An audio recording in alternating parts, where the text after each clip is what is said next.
বন্ধুরা, কিছুদিন আগে আমরা গিয়েছিলাম গুপ্ত বৃন্দাবন। সেটাই তোমাদের সঙ্গে শেয়ার করব।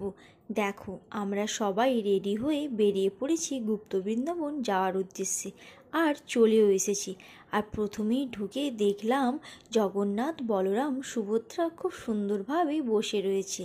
তারপর দেখো, এখানে রয়েছে বিশাল বড় একটা বজরংবলী, যেটা দেখতে কিন্তু দারুণ লাগছে।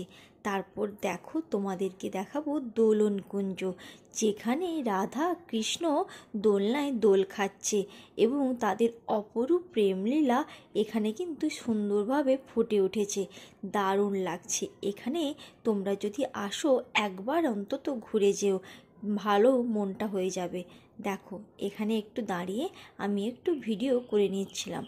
তারপর কৃষ্ণ তার বন্ধুদের সঙ্গে কেমন দুষ্টুমি করত, গল্প করত, সেই সমস্ত চিত্র তুলে ধরা হয়েছে।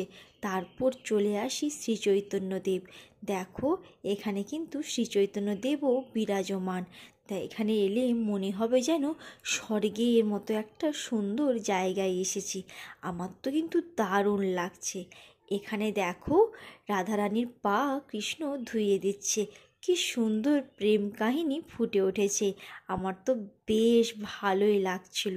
আর এখানে দেখো, লক্ষ্মী ঠাকুরও বিরাজমান। এখানে এলে কিন্তু মনটা একদম অন্য রকম একটা শান্তি ফিলিংস আসে। আমার তো বেশ ভালোই লাগছিল। তারপর চলো তোমাদের দেখাই ষড়ভুজের শ্রীচৈতন্যদেব। দেখো, কি সুন্দর লাগছে, তাই না? তোমাদের কিন্তু কেমন লাগছে কমেন্ট করে কিন্তু যেও। আমার কিন্তু বেশ ভালোই লেগেছিল। দেখো, তারপর তোমাদের সঙ্গে সমস্তটা যতটা পারবো একে একে শেয়ার করতে থাকবো। দেখো, এখানে চলে এসেছি।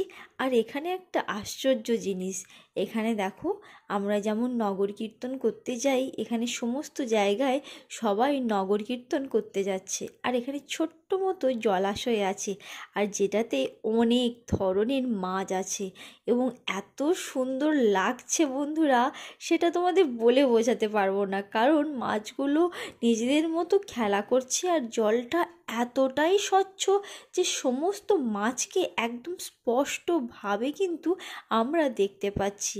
আর আগেকার দিনে মানুষরা যেমন ঠাকুর নাম জপ করত, নগর কীর্তন যেত, সেটাই কিন্তু এখানে তুলে ধরা হয়েছে। আমার তো দেখে কিন্তু বেশ ভালো লাগছে। তোমাদের কোথায় কোথায় নগর কীর্তন হয় কমেন্ট করে কিন্তু যেও। আমাদের এখানে কিন্তু হয়। আমার তো বেশ মজা হয় তখন। চলো, আরও কিছু জিনিস